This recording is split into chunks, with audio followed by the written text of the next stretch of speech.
Life में ज़्यादातर चीज़ें आप जो यूज़ करते हैं उनके अच्छे एस्पेक्ट्स भी होते हैं और उनके बुरे एस्पेक्ट्स भी होते हैं। उनको अच्छी तरह से यूज़ भी कर सकते हैं और उसी चीज़ को आप बुरी तरह से यूज़ भी कर सकते हैं। एग्ज़ाम्पल ले लें आप सोशल मीडिया की, सोशल मीडिया को आप अच्छे कामों में भी यूज़ कर सकते हैं और उसी सोशल मीडिया को, उसी प्लेटफ़ॉर्म को आप गलत चीज़ में भी यूज़ कर सकते हैं। इसी तरह से अगर आप एक लोन की बात करें तो लोन को भी एक आप कैटेगराइज़ करें तो एक गुड डेट हो सकता है और एक बैड डेट हो सकता है। यानी कि एक अच्छा लोन हो सकता है और एक बुरा लोन हो सकता है। लोन को हम साउथ एशिया में समझें तो बहुत एक गलत नज़र से देखा जाता है, लेकिन रॉबर्ट कियोसाकी की बात करें तो रॉबर्ट कियोसाकी एक बहुत मशहूर ऑथर थे, हैं बल्कि, और अभी भी उनका यूट्यूब चैनल है और वो इस तरह की बात करते हैं डेट के बारे में कि डेट से आप किस तरह से वेल्थ बना सकते हैं। Robert Kiyosaki classifies good debt as something which generates income. आज हम बात करेंगे इस वीडियो के अंदर कि कौन कौन से ऐसे पॉइंट्स हैं जिनको आपके आपके जहन में होना चाहिए before taking any kind of loan. Loan एक बुरी चीज नहीं है। लोन का लेने का तरीका, उसके टर्म्स एंड कंडीशन और उसका यूज, उसका मकसद, जो लोन आपने जिस चीज के लिए लिया है वो उसको बुरा या अच्छा बनाता है। अब बात करते हैं वो कौन से ऐसे 8 पॉइंट्स हैं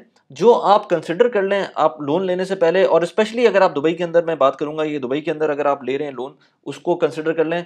पाकिस्तान के अंदर अगर आप लोन लेंगे तो पाकिस्तान के अंदर इंटरेस्ट रेट्स इतने ज़्यादा हैं कि मैं उनको वैसे ही रिकमेंड नहीं करता अगर आप ज़्यादा इंटरेस्ट रेट के ऊपर लोन लेते हैं। लेकिन दुबई के अंदर क्योंकि इंटरेस्ट रेट्स काफ़ी ज़्यादा नीचे होते हैं, ऑल्दो कि आजकल वो भी बढ़ने लगे हैं, लेकिन फिर भी अगर आपके दिमाग में ये चीज़ें, मैं जो 8 पॉइंट्स बताऊंगा, अगर ये दिमाग में है और उसको रखते हुए आप लोन लेते हैं तो फिर आप कभी भी उसमें परेशान नहीं होंगे। Before we go into the points, please like कर दें इस वीडियो को और सब्सक्राइब कर दें चैनल को। सबसे पहला पॉइंट और सबसे इंपॉर्टेंट पॉइंट कि आपका लोन लेने का मकसद क्या है। लोन लेने का मकसद आपका क्या ये है कि आप कोई अच्छा सा फ़ोन ले लें, या कोई लेट से आप ऐसी चीज़ लें जो डिप्रिसिएटिंग एसेट हो, लेट से गाड़ी ले लें, उस तरह का कोई लोन ले रहे हैं आप, तो फिर उसके अंदर आपका कोई फ़ायदा नहीं है। लेकिन अगर आप लोन इसलिए ले रहे हैं कि कोई अप्रिसिएटिंग एसेट के अंदर इन्वेस्टमेंट कर सकें और इवेंचुअली एक टाइम आए कि वो आपके लिए कैश फ्लो जनरेट कर सके, तो वो एक बहुत अच्छा मकसद हो सकता है। ऑल्दो के नुकसान और इस तरह की चीज़ जो कि बंदे ने फोर्स ही ना की हो वो कभी भी हो सकती है। लेकिन अगर आपकी नीयत इस तरह की होगी कि आपको ऐसी चीज़ में इन्वेस्ट करना है जो आपके लिए अप्रिशिएट कर सके या आपको एक कैश फ्लो दे सके, वो एक अच्छी चीज़ होगी। लेकिन अगेन उसमें बहुत सारे लोग गैम्बल भी कर जाते हैं। कभी कभी लोग कहते हैं कि यार मैं इस प्रॉपर्टी के अंदर इन्वेस्ट करता हूँ, मेरे पास पैसे नहीं है, मैं लोन ले लेता हूँ और ये लोन के पैसे मैं इन्वेस्ट करूंगा और जब ये पैसे बढ़ जाएंगे इस प्रॉपर्टी के, उस टाइम पर मैं पे ऑफ भी कर दूंगा। वो नहीं सोचना चाहिए। आपको जब भी लोन लें आप अपने कैश फ्लो के थ्रू उसको पे ऑफ करना चाहिए। तो इसलिए मैंने इस पे एक वीडियो भी बनाई थी कि आप अगर गाड़ी को फाइनेंस करवा रहे हैं तो उसके लिए क्या रूल होना चाहिए। यहाँ पर उसका लिंक मैंने लगा दिया, आप उसको जाके देख सकते हैं। बड़ी डिटेल्ड वीडियो है कि आप किस तरह से गाड़ी को फाइनेंस करने के लिए क्या क्या टर्म्स उसकी हैं जो आपको देखनी चाहिए। लेट से बहुत सारे लोग होते हैं जो मैं देखता हूँ कि लेट से गाड़ी लेने जा रहे हैं तो गाड़ी लेने के लिए जो डाउन पेमेंट कर रहे हैं तो डाउन पेमेंट भी पैसे नहीं होते, डाउन पेमेंट के भी पैसे नहीं होते, उसके लिए अलग से लोन ले रहे होते हैं, गाड़ी को फाइनेंस अलग करा रहे होते हैं। कभी भी किसी भी इवन किसी अच्छे अप्रिसिएटिंग एसेट के लिए भी लोन, उसकी डाउन पेमेंट के लिए लोन अलग से ना लें। आपके पास डाउन पेमेंट के पैसे हर सूरत में होने चाहिए, इवन अगर वो एप्रिसिएटिंग एसेट है। ये ज़हन में रखेंगे तो आपको कम से come back of the mind डर नहीं होगा कि अगर मैं डिफॉल्ट करता हूँ या मेरे पास कैश फ्लो का प्रॉब्लम आता है तो मेरे दो दो लोन जो चल रहे हैं वो कैसे पूरे होंगे। इसके साथ दूसरा पॉइंट आता है कि कभी भी लोन का टेन्योर ज़्यादा ना रखें। मेरे ख्याल से जो वेस्ट के अंदर जो कल्चर है ना कि 25-25 साल के मॉर्गेजेस होते हैं, मैं उसको बिल्कुल भी अच्छा नहीं समझता। 25 साल की मॉर्गेज की जगह मैं कहता हूँ एट मैक्स 10 साल का मॉर्गेज होना चाहिए। और शायद उसका रीज़न ये भी है कि मैं ऐसी मुल्क में रहता हूँ जहाँ पर आपको खुद नहीं पता होता कि कल आपकी जॉब यहाँ पर है कि नहीं है, कल आप यहाँ रहेंगे कि नहीं रहेंगे। इसलिए हमारा शॉर्ट टर्म मेंटालिटी बन जाती है। ऑल्दो कि हमें टैक्स फ्री इनकम मिल रही होती है, सब कुछ होता है, लेकिन फिर भी अगर मेंटालिटी आपकी शॉर्ट टर्म रहेगी तो मेरे ख्याल से आपको ज़्यादा कामयाब रखती है वो। लॉन्ग टर्म मेंटालिटी के अंदर जो 25 साल की मेंटालिटी होती है, ख़ास तौर पर घर जैसी चीज़ की, उसके अंदर फालतू में बंदा लेवरेज ज़्यादा लेता है, फालतू में बंदा अपने आप को स्ट्रेच ज़्यादा करता है। तो मैं कहता हूँ कि 10 साल का अपना होराइजन रखें एट मैक्स। ये मैं प्रॉपर्टी की बात करूँ, वरना तो जो गाड़ी अगर आप ले रहे हैं तो मैक्सिमम 3 साल 4 साल से ऊपर का कभी भी उसको लीज ना करवाएं। इसी तरह से अगर आप कोई ऐसी चीज़ ले रहे हैं, कंज्यूमेबल गुड ले रहे हैं, जो कि मैं कभी भी नहीं कहता कि लोन पे लेनी चाहिए, लेकिन अगर आप ले रहे हैं तो आप उसको मैक्सिमम 6 महीने के ऊपर रखें। पर्सनल लोन को एट मैक्स 3 ईयर्स 2 ईयर्स, इससे ज़्यादा ना रखें। मैं हमेशा जब भी लोन लेता हूँ 3 साल से ऊपर की कभी भी उसके अंदर टेन्योर नहीं बांधता। तो ये मेक श्योर करें जब भी आप लोन ले रहे हो उसकी टेन्योर कम से कम रखें। नंबर 3 पॉइंट के ऊपर मैंने एक पहले वीडियो भी बनाई थी कि आपका जो जो जिन जहाँ से आप लोन ले रहे हैं वो क्रेडिबल इंस्टीट्यूट्स होने चाहिए, वहाँ वो बैंकिंग इंस्टीट्यूट्स होने चाहिए, वो अच्छे इंस्टीट्यूट्स होने चाहिए। आप किसी लोन शार्क के चक्कर में ना फँस जाएँ। मैंने इस पे वीडियो जो मैं कह रहा हूँ ना जिस तरह से बनाई थी, उसके अंदर मैंने बताया था किस तरह से लोग आपको धोखा देंगे, आपको कहेंगे कि ये 3% के ऊपर लोन मिल रहा है, वो 3% मंथली होगा और जब उसको आप कन्वर्ट करेंगे एनुअल के ऊपर वो 36% बन जाएगा। इसी तरह से क्रेडिट कार्ड के ऊपर भी लोन ला लें।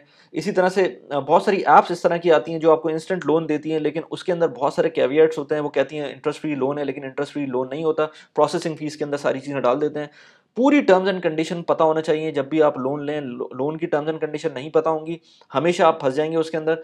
कुछ लोग कहेंगे आपको हमारा लोन सिर्फ और सिर्फ 5% के ऊपर है, लेकिन एट द सेम टाइम वो कहेंगे प्रोसेसिंग फीस है सिर्फ, जो कि अपफ्रंट आपको 5% देनी होगी, तो ओवरऑल उसका 10% जो इंटरेस्ट रेट है वो 10% बन जाएगा। तो इसलिए ये मेक श्योर करें कि आपको जब आपकी रीपेमेंट है, आपको पूरी रीपेमेंट की आपकी साइकिल पता होना चाहिए। लेट से 3 साल का लोन लिया है आपने, तो आप अपने बैंक से बोलेंगे मुझे पूरा एक प्लान बना के दें कि मैं हर महीने कितने पैसे पे करूंगा, शुरू में कितने पैसे डिसबर्स होंगे मुझको, ताकि मैं अपना एक माइंड बना लूं और मुझे कैलकुलेशन पूरी की पूरी पता हो। चौथे पॉइंट के अंदर सबसे इंपॉर्टेंट ये कि आप मल्टीपल जगहों पर शॉप अराउंड करें। आप एक बैंक के थ्रू अपना जो कोटेशन है वो लें, उसके बाद मल्टीपल बैंक्स के पास जाएं। आपको एक इंटरेस्टिंग एग्जांपल देता हूं। आज से 3 साल पहले मुझे एक लोन लेना था फॉर एन इन्वेस्टमेंट, और मैंने उसके लिए शॉप अराउंड करना शुरू किया मल्टीपल बैंक्स के पास। मुझे एक बैंक से 5% की कोटेशन आई, एक से 4% की कोटेशन आई, एक से 3.5% की कोटेशन आई। जहाँ पर 3.5% की कोटेशन आई वो मशरक बैंक था। मैंने उनसे फर्दर बात की तो उन्होंने मुझे एक और इंसेंटिव दिया। उन्होंने कहा कि अगर आप अपनी सैलरी ट्रांसफ़र करते हैं हमारे साथ, तो हम आपको फर्दर 2000 दिरहम कैशबैक भी देंगे। यानी कि सिर्फ सैलरी ट्रांसफ़र का 2000 मुझे मिल गया। मैं सिर्फ शॉप अराउंड कर रहा था टू हैव अ लोन, वहाँ मुझे एक और इतनी अच्छी डील मिल गई कि मैंने जब उस बैंक अकाउंट में अपनी सैलरी ट्रांसफ़र करना शुरू की तो मुझे 2000 दिरहम भी एक्स्ट्रा मिल गए कैश की फॉर्मेट। और ये अभी भी मैं आपको एक बताऊं कि मशरक बैंक अभी भी ये स्कीम चला रहा है। अगर आपकी सैलरी अकाउंट मशरक में नहीं है, सैलरी उसमें आप ट्रांसफ़र करें। शायद अब कुछ उन्होंने टर्म्स एंड कंडीशन चेंज कर दिए हैं, सैलरी के ब्रैकेट्स लगा दिए हैं और बहुत सारी चीज़ें और कर दी हैं, लेकिन फिर भी आपको ज़रूर मशरक बैंक से ट्राई करें कि अगर आपको अपनी सैलरी ट्रांसफ़र करनी है तो आपको कुछ ना कुछ इंसेंटिव मिलेगा। लोन तो बात की बात है, लोन ले ना लें।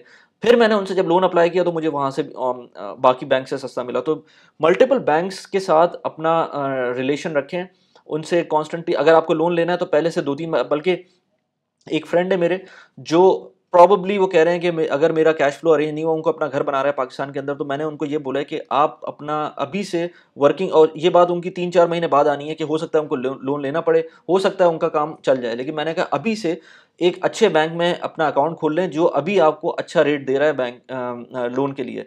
आप उसमें अकाउंट खोल लेंगे तो आपका काम आसान हो जाएगा, आपको एक विजन रहेगा, भले आप लोन ले ना लें। तो इसलिए शॉप अराउंड हर वक्त करते रहें।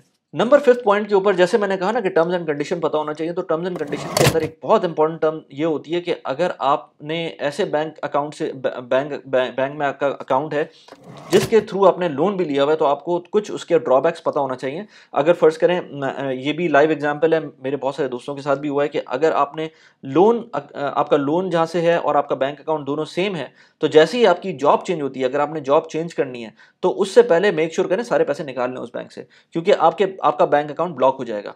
और वो ब्लॉक अनब्लॉक जब तक नहीं होगा, जब तक आप उसको क्लियर नहीं करते कि अब अगली सैलरी आपकी उस कंपनी से आ रही है जिस कंपनी में आप जा चुके हैं, उधर से सैलरी नहीं आती है, या फिर आपका जब तक अपना लोन क्लियर नहीं करते, जब तक आपका बैंक अकाउंट अनब्लॉक नहीं रहेगा, और सॉरी ब्लॉक रहेगा। और अनब्लॉक उसी वक्त हो सकता है जब आप एज आई सेड के वो टर्म्स एंड कंडीशन उनकी पूरी कर दें। आप उससे पहले ही अपने सारे पैसे निकाल लें, किसी और बैंक में डाल लें, अपने पास रख लें, ताकि जो ये पीरियड है आपका जिसके अंदर वो ब्लॉक करेंगे आपकी अमाउंट, वो आप उससे बच जाएं। तो नंबर 6 पॉइंट बहुत ऑब्वियस है, नेवर ट्राई टू डिफॉल्ट करने का ना सोचें। ये ना सोचें कि हम पैसे बगैर दिए भाग जाते हैं। बहुत सारे लोग एग्जांपल्स कोट करते हैं कि भाई उन्होंने तो फना बंदे ने तो बैंक से इतने पैसे लिए हुए थे और उनका लोन माफ़ हो गया और उसके बाद वो फ्री घूम रहे हैं। ऐसा होता है, और ऐसा इसलिए होता है कि आपका जब लेट से लोन का टाइम बहुत ज़्यादा गुजर जाता है, बैंक्स के लोन इंश्योर्ड होते हैं और वो उस इंश्योरेंस की बेसिस के ऊपर वो तो अपने पैसे रिकवर कर लेते हैं, लेकिन आपका नुकसान ये होता है कि आपकी क्रेडिट हिस्ट्री के अंदर वो आ जाता है और वो धब्बा पड़ जाता है अगले 5 साल के लिए। इसके अंदर आपको अगर तो आपको सोचना ही नहीं है कि आगे कभी किसी बैंकिंग इंस्टीट्यूट से कोई पाला पड़ना है, फिर तो आपकी मर्जी है जो करें, लेकिन फिर भी बहुत मुश्किल हो जाता है। मैंने बहुत सारे लोगों को देखा है किस तरह से क्रेडिट कार्ड कंपनीज़ उनको उनको फ़ॉलो करती हैं, किस तरह से वो इंश्योरेंस कंपनीज़ जिनको पैसे देने पड़ते हैं, वो आपके पीछे एजेंट्स लगाते हैं। इसलिए कभी भी ये ना सोचें कि आप डिफ़ॉल्ट करेंगे, हमेशा अपने लोन को पे ऑफ करने की नियत रखें। और आपको एक और बात बताऊँ कि ईसीबी, अगर आप यूएई के अंदर हैं तो ईसीबी की एक ऐप है, एमिरेट्स सेंट्रल बैंक की ऐप है, उसके अंदर आप थोड़े से पैसे देकर, आई थिंक कोई 80 दिरहम है या 100 दिरहम है, उसको देकर अपनी क्रेडिट रिपोर्ट निकाल सकते हैं। कोई बैंक भी आपकी क्रेडिट रिपोर्ट एक्सेस कर सकता है। अगर आपको अगला कोई लोन चाहिए होगा, कोई मॉर्गेज करानी है, कोई क्रेडिट कार्ड चाहिए, कोई किसी किस्म का भी, इवन अब तो वो यूटिलिटीज़ के ऊपर आ गए हैं कि आपको वो इस तरह की चीज़ें चाहिए। बल्कि कुछ अरसे में जैसे वेस्टर्न कंट्रीज़ में होता है कि अगर आपको रेंट पे जाना है कहीं और कोई जो लैंडलॉर्ड है आपका वो चाहे कि आपकी क्रेडिट हिस्ट्री देखना चाहे तो वो भी देख सकता है। इसलिए मेक श्योर करें कि अपनी क्रेडिट हिस्ट्री क्लीन रखें, कभी भी ज़रूरत पड़ सकती है। नंबर 7 पॉइंट के ऊपर, अगेन एज आई सेड, जितनी भी चीज़ें मैं बता रहा हूँ आपको, ये सारे पर्सनल एक्सपीरियंसेस हैं और उसकी बेसिस के ऊपर मैं आपको ये सारी एग्जांपल्स कोट कर रहा हूँ। नंबर 7 पॉइंट के ऊपर भी एक ऐसी ही एग्जांपल मैं बताता हूँ आपको कि बहुत सारे लोग होते हैं जो अपनी सैलरी के साथ ही लोन की डेट रख देते हैं। यानी कि अगर सैलरी 28 तारीख को नॉर्मली आ रही होती है तो वो 30th की डेट रख देंगे लोन की। ऐसा बिल्कुल भी नहीं करना चाहिए। दो चीज़ें हो सकती हैं इसमें। एक तो ये कि आप अपनी या तो डेट आगे कर दें, कोशिश करें कि कम से कम 5 से 10 दिन का गैप रखें लोन की अमाउंट पे ऑफ करने में, जो एवरी मंथ आपको पड़ेगा। और दूसरा ये कि अगर आपकी जो सैलरी आ रही है तो उसके दरमियान 10 दिन का गैप, 5 दिन का गैप, एटलीस्ट मैं तो कहता हूँ 10 दिन का गैप रहना चाहिए। और अगर आप ऐसा नहीं कर सकते, आपको गैप नहीं मिल रहा है, फिर आप 1 महीने की सैलरी एडवांस में अपने पास जो लोन पेमेंट है वो रखें बैंक के अंदर, ताकि जब आपका डेट आए तो आप परेशान ना हो। क्योंकि बहुत से टाइम पर ऐसा हुआ है कि लोगों के रेंट्स के चेक्स आ गए और उन्होंने उसको उनकी सैलरी नहीं आई उस टाइम तक, या उनकी जो लोन के पेमेंट का टाइम आ गया वो आ गया लेकिन उनकी सैलरी नहीं आई है। तो उस वक्त बहुत परेशानी का टाइम आ जाता है, अननेसेसरीली बंदा टेंशन में आ जाता है, जिसकी कोई तुक ही नहीं है ना, उस चीज़ के ऊपर बंदा परेशान होने लगता है। और अगला पॉइंट बहुत ज़्यादा इंपॉर्टेंट है, और ये मैंने उस वीडियो में जो लास्ट मैंने एक लोन के ऊपर बनाई थी उसके ऊपर भी जिक्र किया था कि जो आप लोन लें उसका कोलैटरल हमेशा अपने दिमाग में रखें। आपसे बैंक कभी भी कोलैटरल नहीं मांगेगा। कोलैटरल का मतलब ये होता है कि फर्ज करें, इजी वे में कह लें कि लेट से आप 1 लाख दिरहम किसी से लोन ले रहे हैं, वो आपसे बोलेगा कि अच्छा मुझे 1 लाख दिरहम के इक्विवेलेंट कोई प्रॉपर्टी या अपनी आप बता दें, उसके पेपर रखवा दें, इस तरह की कोई चीज़ कर दें। अब बैंक्स इस तरह के काम नहीं करते, लेकिन मैं हमेशा जब भी लोन लेता हूं तो मैं हमेशा, मेरे दिमाग में ये होता है कि मैं किस तरह से कोलैटरल अपने दिमाग में रखता हूं कि अगर फर्ज करें मैं ये अपना लोन पे ऑफ ना कर सका, लेट से मेरी जॉब चलेगी, अल्लाह ना करे कोई एक्सीडेंट हो गया, कुछ हो गया, तो मैं ये लोन कैसे पे ऑफ करूंगा।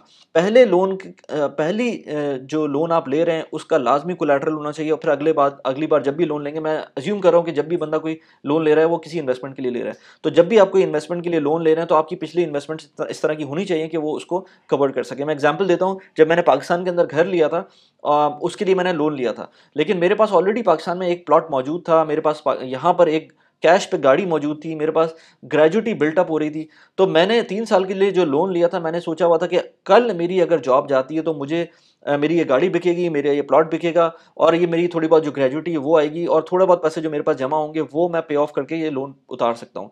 जब वो 1 साल गुजरा, वो लोन कंप्लीट हुआ, 1 साल का 2 साल रह गए, तो 1 साल बाद अब मुझे पता था कि अब मेरा जो पाकिस्तान में प्लॉट मौजूद है वो बच गया है।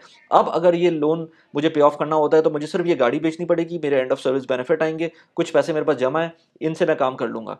जब फर्दर 1 साल और गुजर गया तो मुझे पता था कि यार अच्छा, अब मेरे पास तो सिर्फ और सिर्फ गाड़ी भी बेचने की जरूरत नहीं है, एंड ऑफ सर्विस बेनिफिट आ जाएगा, प्लस ये कि मेरे पास जितने थोड़े बहुत पैसे जमा हुए हैं और आगे पीछे कुछ करके मैं करूंगा तो वो हो जाएगा। तो कोलैटरल आपके दिमाग में लाजमी होना चाहिए कि आप वो पे ऑफ कैसे करेंगे। अगर बगैर कोलैटरल के कोई लोन ले रहे हैं तो वो एक बहुत बड़ी गलती होगी, और खास तौर पे डिप्रिसिएटिंग एसेट या अप्रिशिएटिंग एसेट, किसी चीज के लिए भी लोन, ऐसा लोन जो आप उसको बैक ऑफ ना कर सकें अपने दिमाग में, तो आपके लिए पीस ऑफ माइंड भी नहीं होगा, और इवेंचुअली अगर अल्लाह ना करे कोई प्रॉब्लम होती है तो आप उसके अंदर फंस जाएंगे। इसी बात पे मैंने एक वीडियो बनाई थी कि 6 तरीके कौन से हैं आपको लोन अपना अगर उतारना है, उसके लिए फास्ट लोन उतारने हैं उसके लिए, तो मैंने यहाँ पर उसका लिंक लगा दिया, आप उसको जाके देख सकते हैं। इसी तरह से मैंने एक वीडियो बनाई थी कॉमन बैंकिंग मिस्टेक्स, पाकिस्तान में हम क्या कर रहे होते हैं, या इवन पूरे दुनिया में अगर आप कहीं पर भी हैं, वो कौन सी कॉमन मिस्टेक्स हैं जो बैंकिंग में हमें हमें अवॉइड करनी चाहिए, यहाँ पर उसका लिंक लगा दिया। कैसी लगी वीडियो प्लीज़ मुझे बताइएगा। Thanks for watching the video, bye bye.